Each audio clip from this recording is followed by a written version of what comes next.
Jadi teman-teman, hari ini kita akan belajar tentang penerapan 12 prinsip animasi.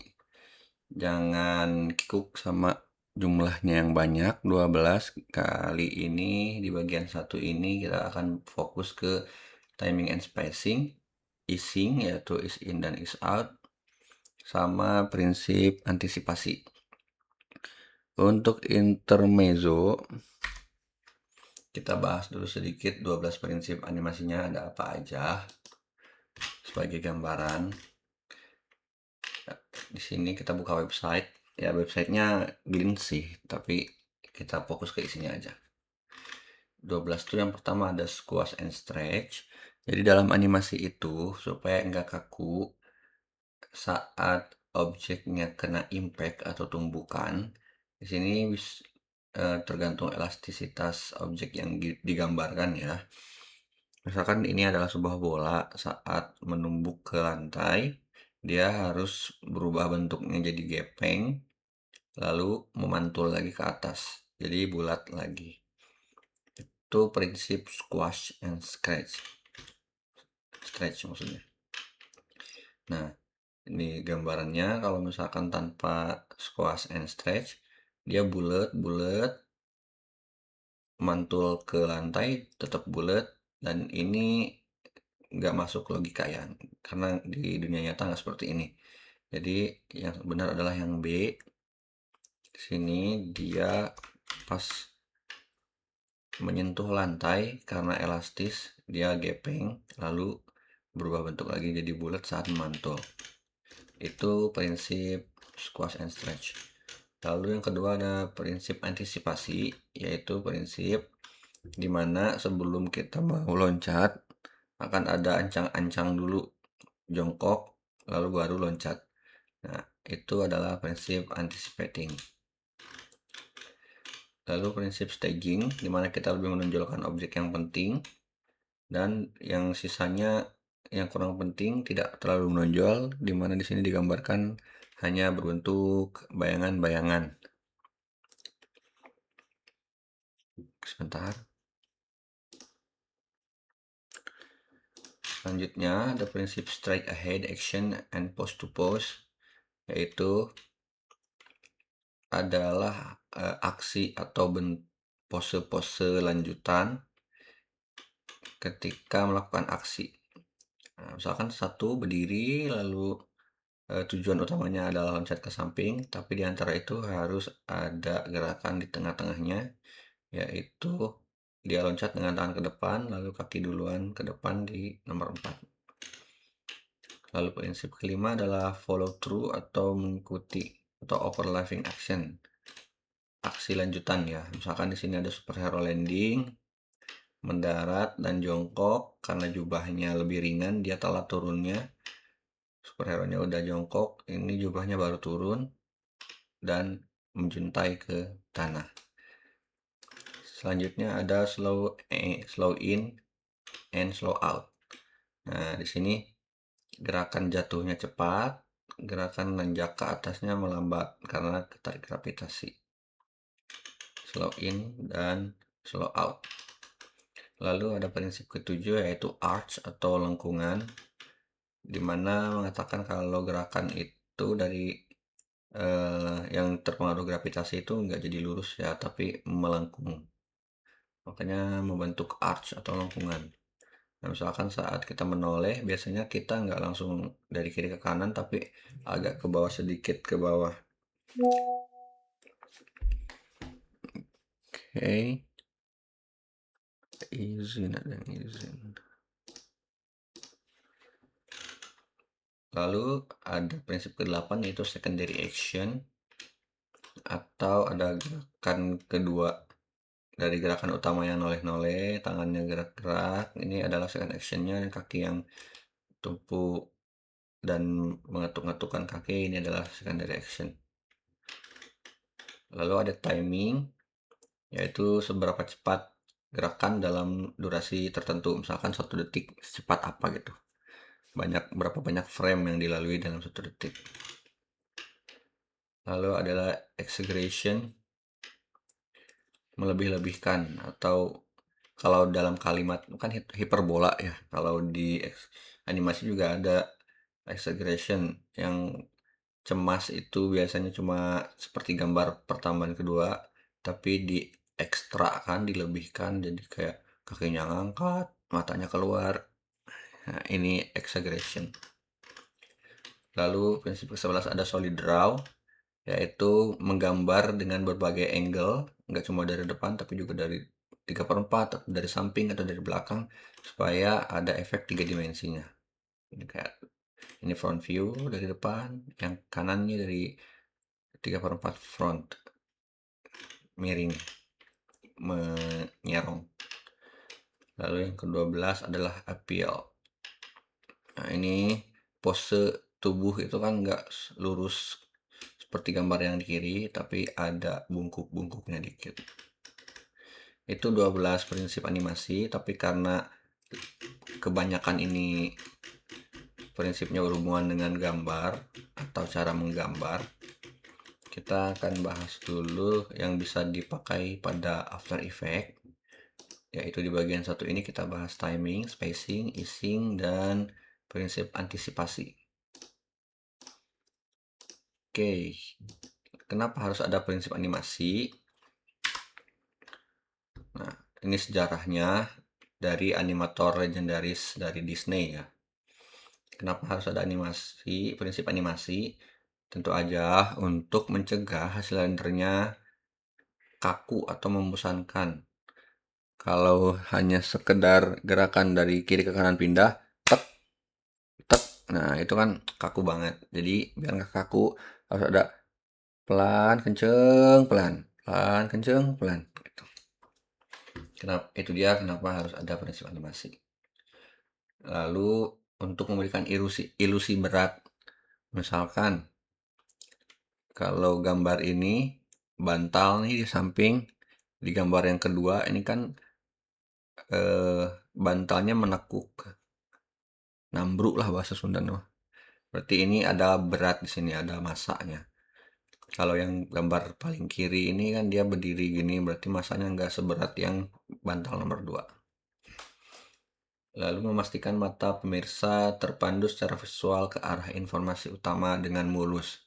Supaya kita antar gerakan tuh gak kaget, lah tiba-tiba patah-patah gitu kan. Jadi ada prinsip animasi supaya kelihatannya mulus gitu.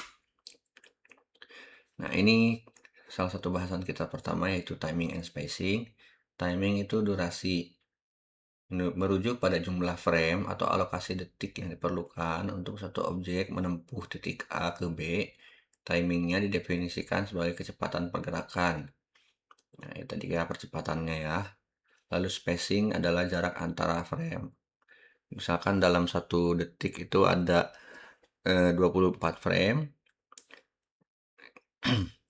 itu eh, gerak cepat dulu ke lambat dulu. Nah, itu kan beda jarak keyframe-nya ya. Nah, itu disebut spacing. Lalu dinamika sinergis. Nah, ini adalah perpaduan dan penerapannya.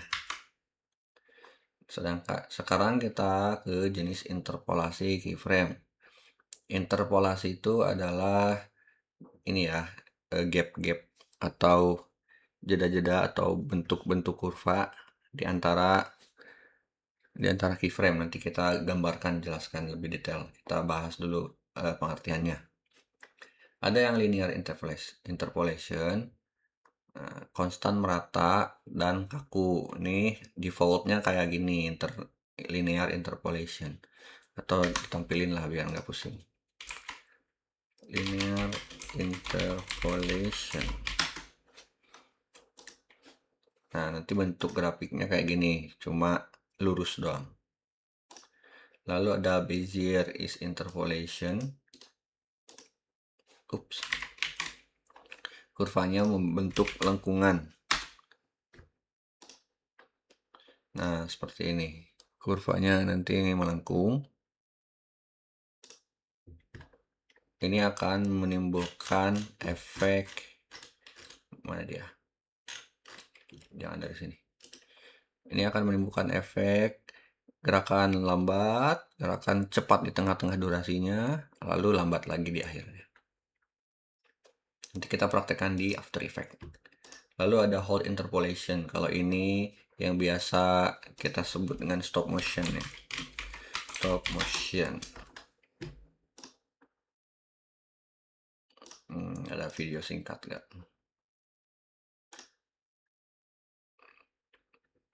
Nah, misalkan ini nih. Sedikit. Mana hasilnya? Ini kali.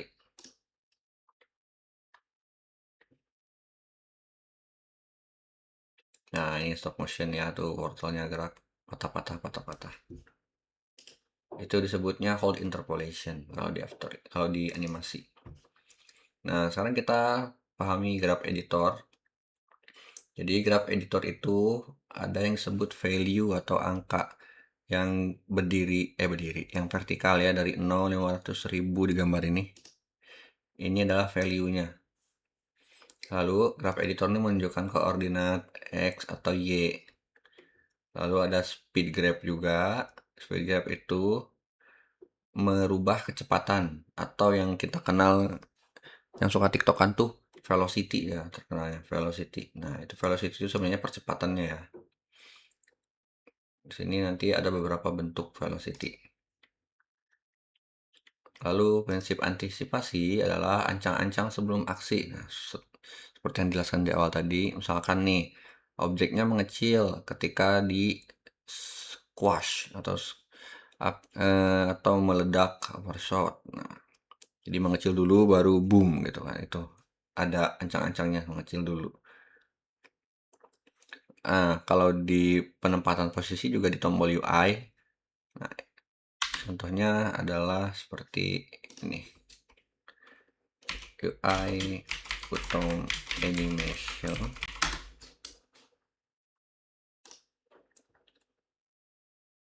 Mana ya? Nah, ini touch me. Dia saat diklik 1 2, coba diklik yang mana?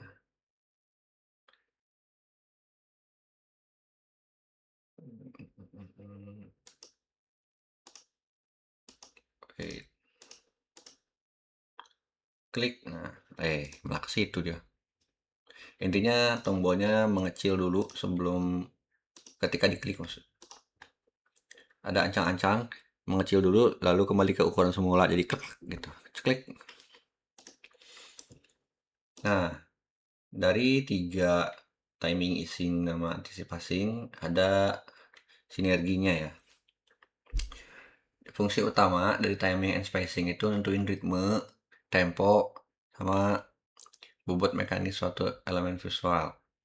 Kalau easing, is in dan is out, yaitu mengikis kekakuan linear untuk menciptakan simulasi gerak organik supaya lebih flow, supaya lebih smooth masuk keluarnya. Antisipasi mempersiapkan mata pemirsa untuk mendeteksi aksi visual yang akan datang. Nah, ancang-ancang aja, nggak mau lompat, oh dia udah jongkok, berarti mau lompat gitu. Untuk penerapan di teknisnya pada aplikasinya, timing and spacing ini berhubungan sama jumlah frame antar keyframe, sama manipulasi celah. Maksudnya adalah seberapa jauh jarak antar framenya. Lalu kalau is in is out, yang diubah adalah Bezier curve atau di panel graph editor tadi yang bentuknya seperti ini. Kalau antisipasi itu gerak minor berlawanan arah atau berubah kontras. Nah, ini nanti kita langsung praktekkan aja. Nah, alurnya bikin objek. Oh, kita coba nanti bikin objek dulu. Kita bikin keyframe yang kasar dulu. Lalu kita coba bikin easingnya, is in, is out. Lalu kita bikin sesi antisipasinya. Oke, sekarang berarti kita masuk ke After Effects. Nah, di After Effects kita bakal buat dulu satu objek. Objeknya kotak aja, biar gampang. Kotaknya di sini, posisi awalnya. Lalu setelah itu kita aktifkan position. Bapak buka Epic Pen dulu supaya kalian bisa tahu fokusnya harus kemana. Oke, ini objeknya udah ada, kegedean. Kita buka propertiesnya di sini, klik layernya, pencet P, P untuk position. Kita nyalain jamnya. Oke, bentuk awalnya kayak gini ya. Bentuk awalnya seperti ini layernya ya. Kita tambahin lagi di durasi ke detik keempat misalkan.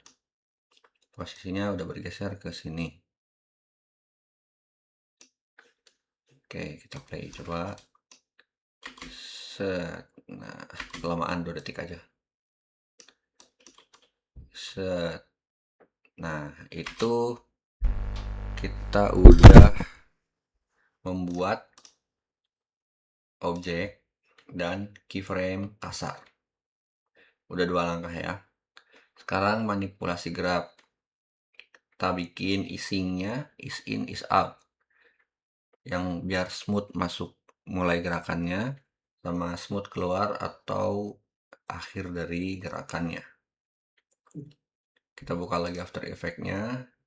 Terus kalian bisa buka yang bagian sini. Ini adalah tombol graph editor. Buka. Nah, nanti bentuknya akan seperti ini. Ada yang merah vertikal, diagonal maksudnya. Sama yang horizontal yang hijau. Mungkin di zoom dulu biar kita fokus ke sini.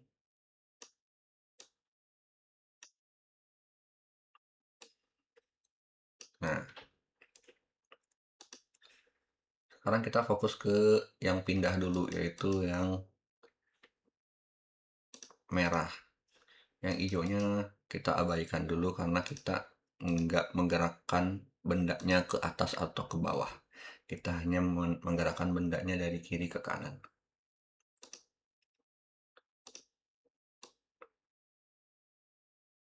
Oke.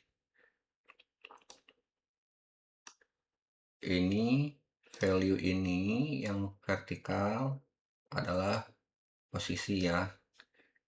Ini kan frame pertama atau detik pertama. Dia ada di berapa ini? Sekitar 700-an. Kita lihat, geser. Oh, angka graph di sini kalian bisa lihat di position ini.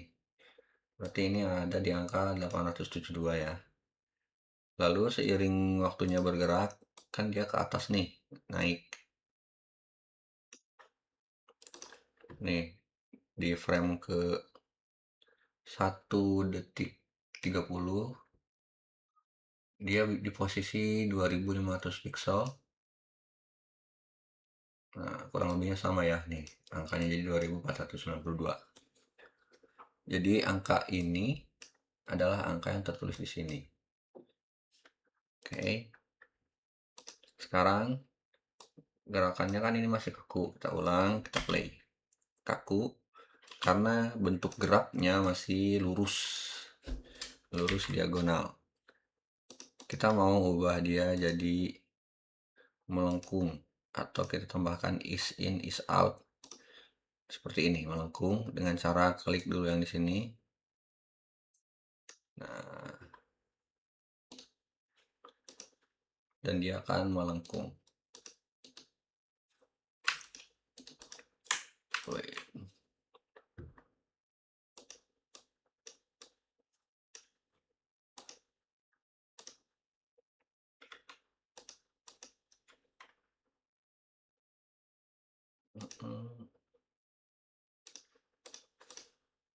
Ini kita hapus dulu y-nya.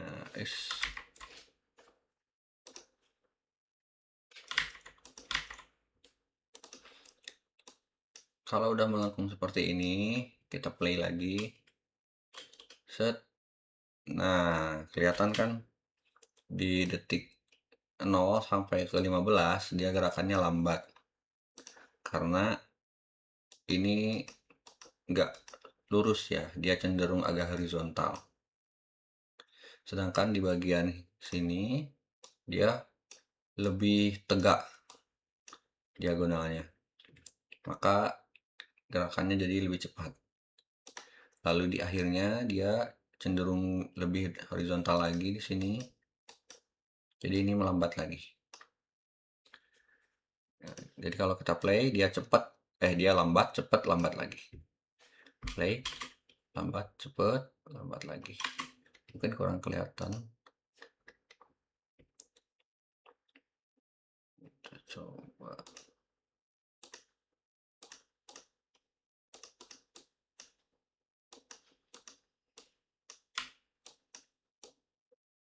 Jadi kurang lebih untuk manipulasi graph editornya seperti itu saja. Ini nggak cuma di position ya, tadi kan transformation position nih yang ada grafnya. Ini bisa juga diubah di scale. Scale ini kita buat dulu tampilannya jadi layer lagi dengan klik ini.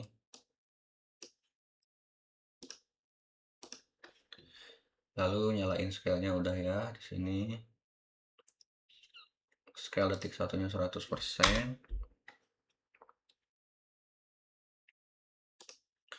Scale detik keduanya taruh di sini aja. Ini hapus. Detik keduanya kita buat jadi kecil.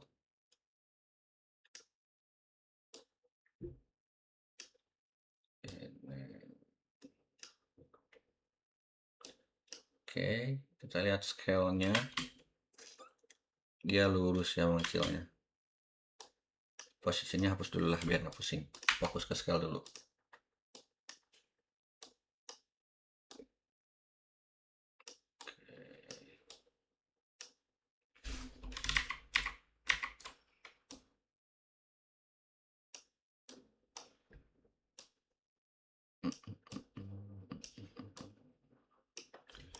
Ya, anchor point-nya di situ. Pulanglah buat shape-nya.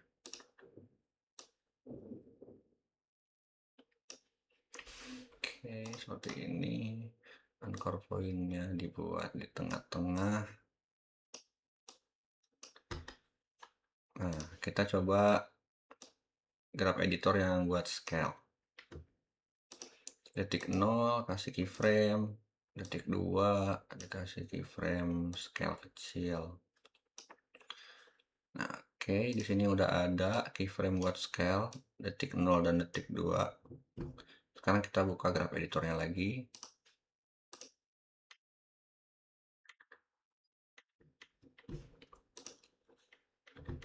Nah, ini di scale satuannya berubah ya jadi persen. Di detik 0 100%, di detik kedua 30-an persen, 32%. Ini kalau kita play mengecilnya kaku. Nah, kaku. Sekarang kita mau bikin dia melengkung lagi. Pakai custom ini. Custom graph. Nah, oke, mau melambat dulu. Kayak tadi ya. Cepatnya di tengah-tengah. Kayak gini. Semakin grafiknya curam, semakin cepat. Nah, ini kan kurang curam nih, berarti ini bakal lambat di detik awal dan di detik akhir juga nggak terlalu curam, itu melambat. Jadi lambat, cepat, lambat. Coba kita play. Lambat, cepat, lambat, ya kan? Lambat, cepat, lambat. Nah, gitu. Sama buat pindah juga, misalkan kita mau pakai lagi position. Di sini position.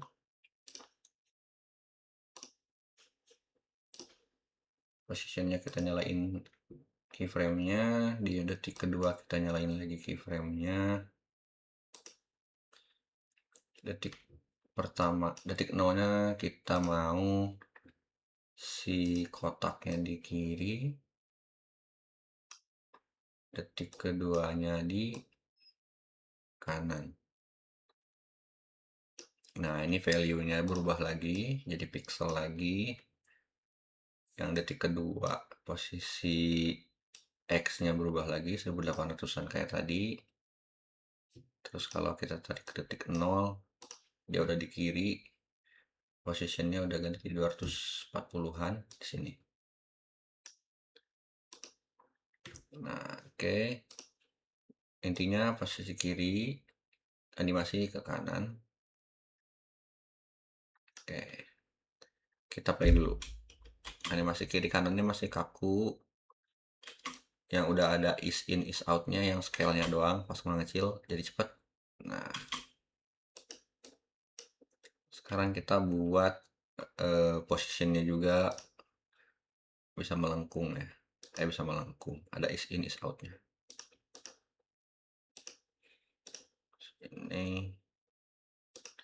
Ini juga.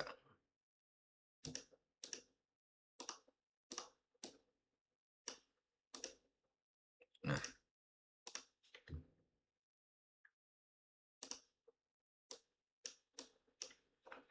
apa ini agak error.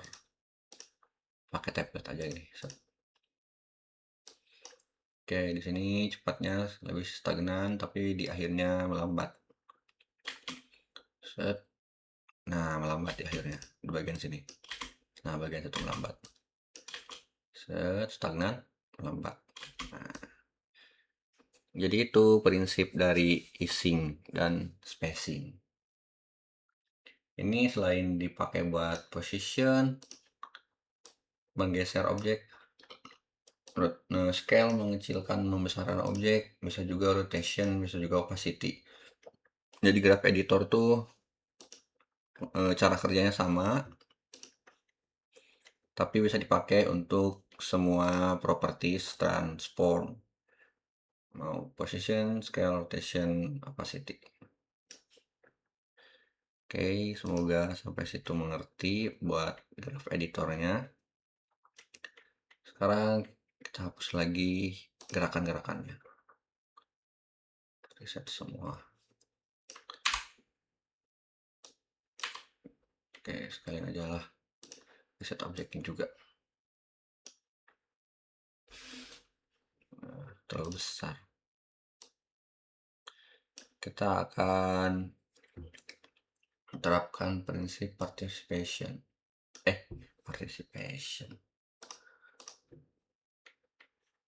Preparation ya.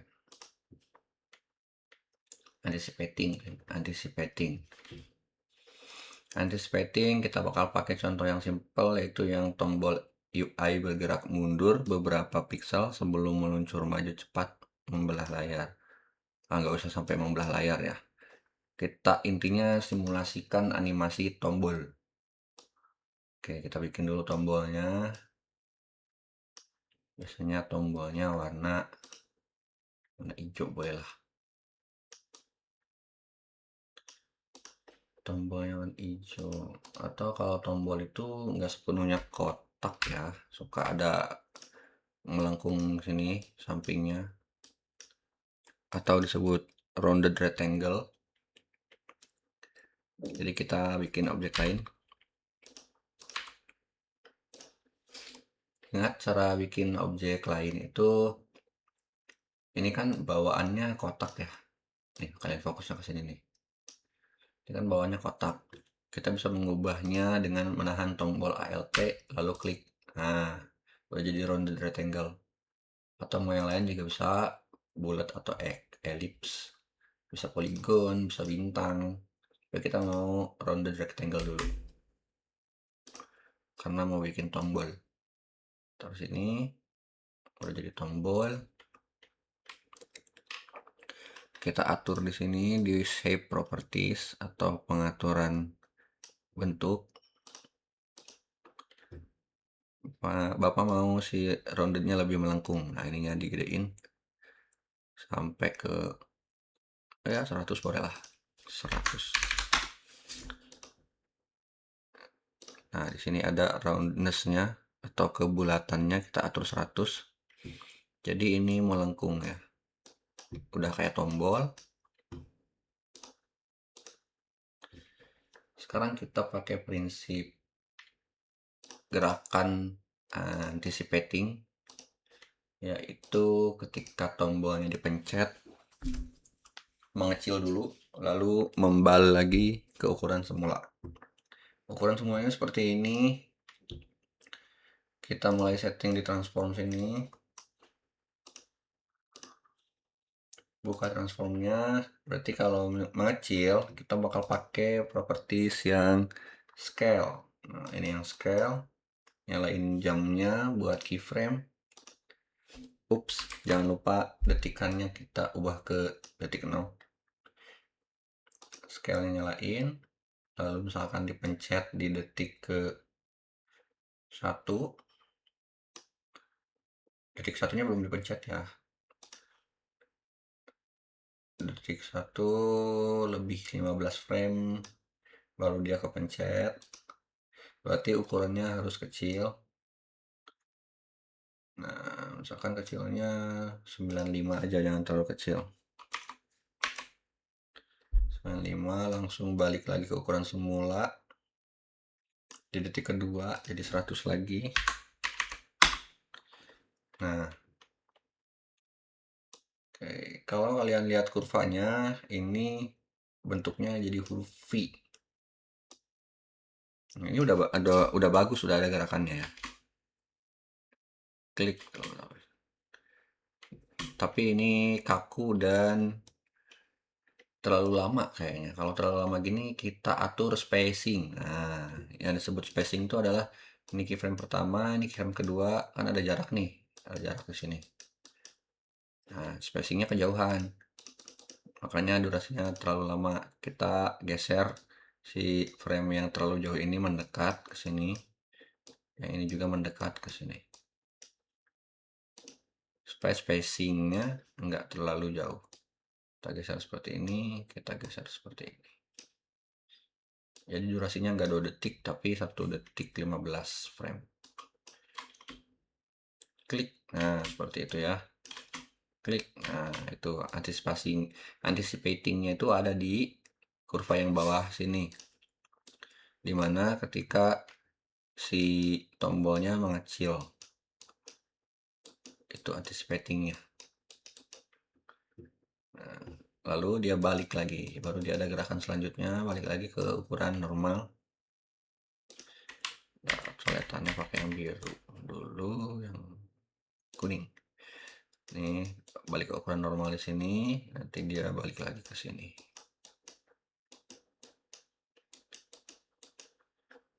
Nah, itu barusan jelasin timing, spacing, sama anticipating.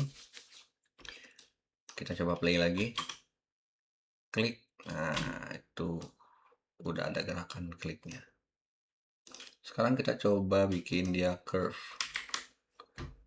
Grab editornya curve atau gerakan kliknya jadi lebih smooth. Ini kan dia masih kaku bentuk V-nya. Kita pencet di sini grab editornya jadi melengkung. Klik. Nah, kita pilih yang bawah juga, klik. Nah, udah ada tuasnya. Ini kan titik keyframe kita. Nah, ini ada buletan, ini tuas. Ini bukan keyframe baru, tapi itu cuma tuas buat ngatur. Nah, ngatur arahnya tuh seperti ini. Coba kita bentuk dia jadi kayak gini. V-nya lebih langsing ya. Dari V yang kayak gini jadi V yang kayak gini. Nah, oke, kita play. Nah, ada beda gerakannya, lebih halus. Set. Nah,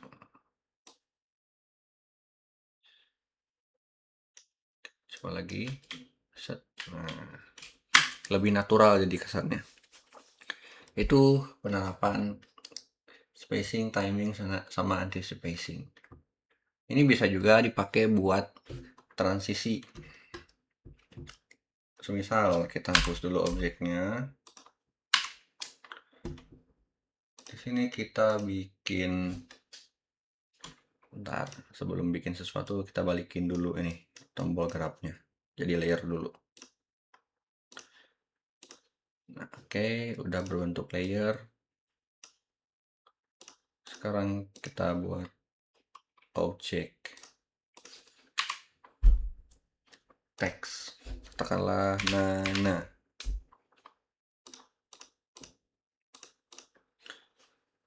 Nana ini kita taruh ke paling kiri lagi.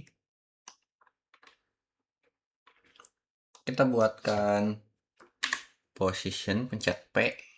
Nanti bakal muncul properties position.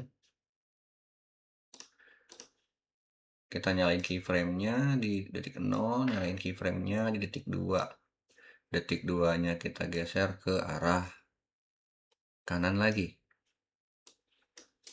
Kita bakal pakai prinsip-prinsip easing tadi untuk transisi supaya nggak terlalu kaku.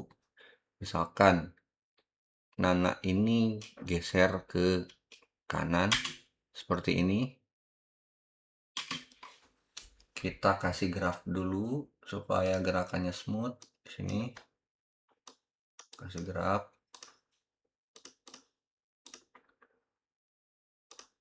Yang merah, yang kuning.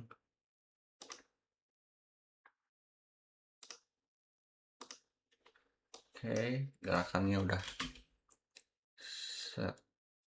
agak smooth dikit ya.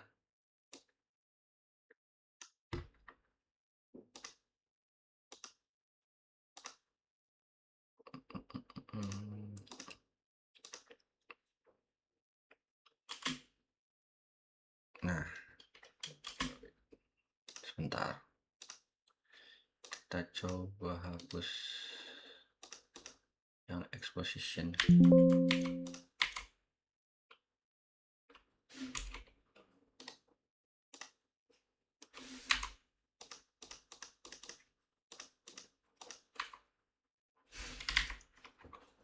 Nah, biarin lah. P, exposition, curve. Oke.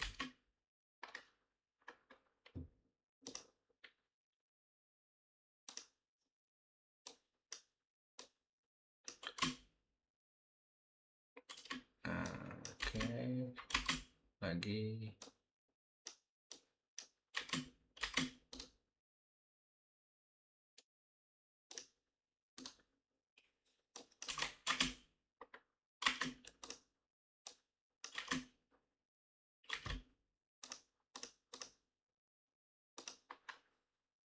Nah, ini dia.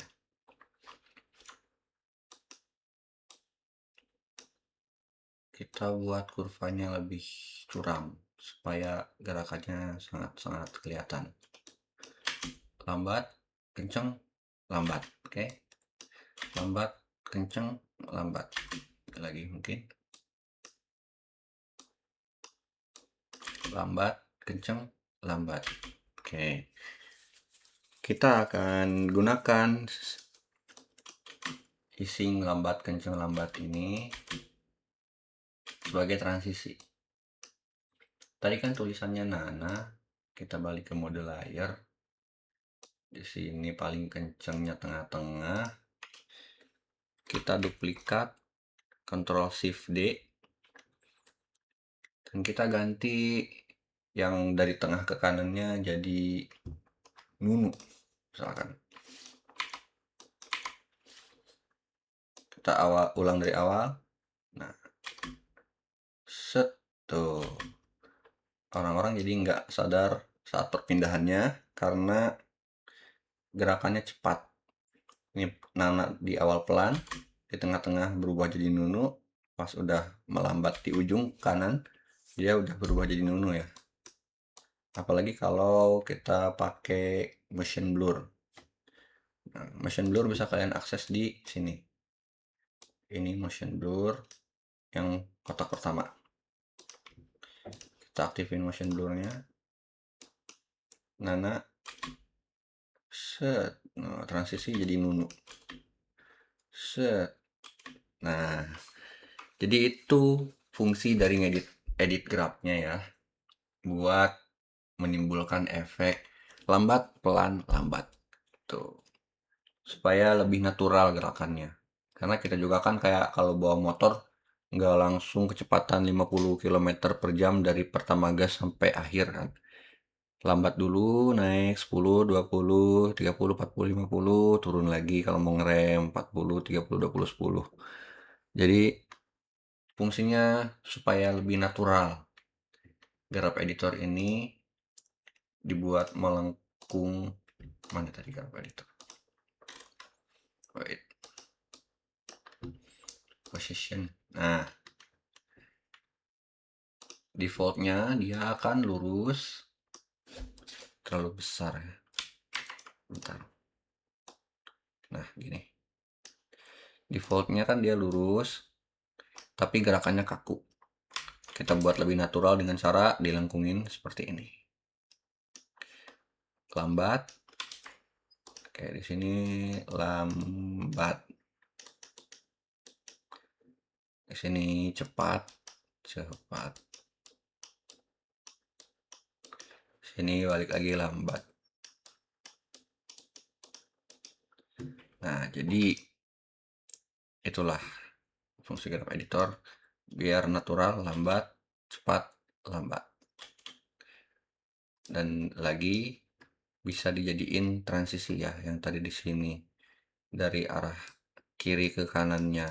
Nah, karena di sini cepat dan blur, orang nggak sadar udah berubah jadi nu di sebelah sini kiri.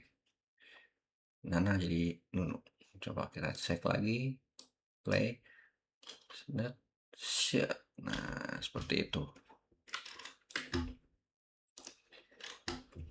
Itulah prinsip animasi yang kita bahas hari ini, yaitu adalah timing spacing, di mana durasi dan percepatan, easing yaitu ease in dan ease out, lambat masuk lambat keluar, atau disebut juga interpolasi keyframe, yaitu variasi keyframe-nya melengkung di curve, dalam curve, sama anticipating, dimana dicontohin di tombol tadi ketika mau ada gerakan lanjutan seperti membal di tombol, dia mengecil dulu baru gede lagi.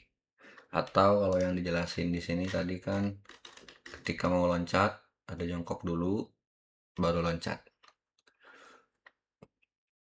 Nah, seperti itu.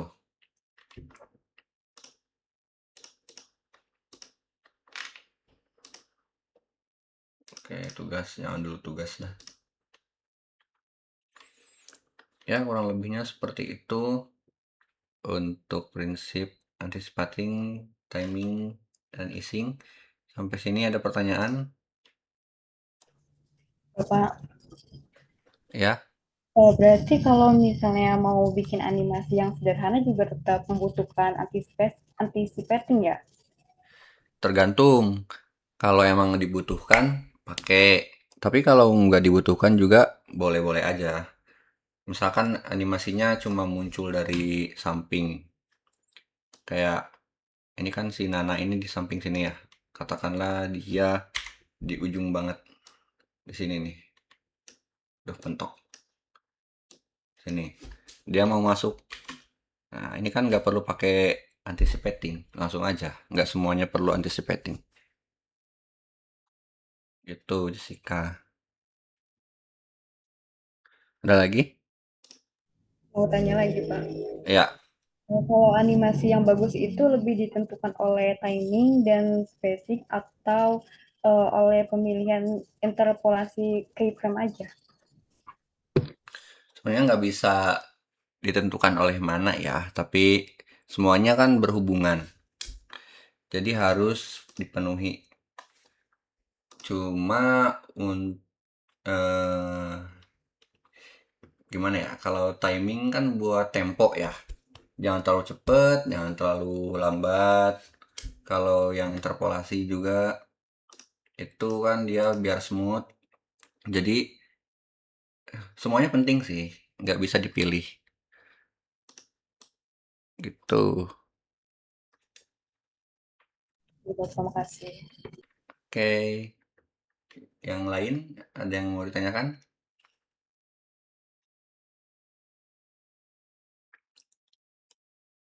Kalau kiranya nggak ada, mungkin untuk mata kuliah pertemuan kali ini itu dulu. Nanti kalian bisa coba-coba. Kalau misalkan masih pusing, bisa lihat lagi di YouTube aja tentang timing, spacing, easing, sama anticipating. Terutama penggunaannya di After Effects kayak tadi, kurva-kurva velocity ini. Ini kalian selain di After Effects, Graph Editor ini sebenarnya sering dipakai di CapCut Mobile juga loh kalau buat efek-efek. Coba kita lihatnya di sini. Nah, kalau kalian pakai editing manual ya, velocity-nya nggak pakai template, kalian bakal ini bakal familiar sama Graph Editor kayak gini. Nah, cuma kalau di CapCut biasanya speed doang sih yang diubah. Ini kayak ini kan gerakannya cepat, terus tiba-tiba slow mo, cepat lagi, slow mo lagi. Ini juga disebut graph editor juga. Jadi penerapannya graph editor tuh luas ya. Kayak tadi kan ada position, ada scale, mana tampilnya dulu. Position, scale, anchor point, dan kalau di CapCut Mobile tuh buat editor-editor velocity biasanya pakai speed. Ya, kurang lebih seperti itu tentang graph editor. Kalian bisa coba yang sederhananya sih coba di CapCut Mobile aja. Nanti kalian lihat di speed ada graph editor.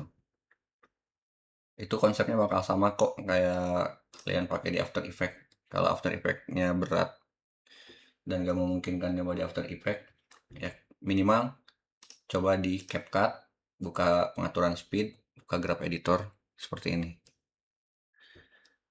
Ya, saya rasa cukup ya. Silahkan dicoba-coba aja di rumah. Terima kasih. Saya tutup kelasnya. Assalamualaikum warahmatullahi wabarakatuh. Warahmatullahi wabarakatuh. Oke.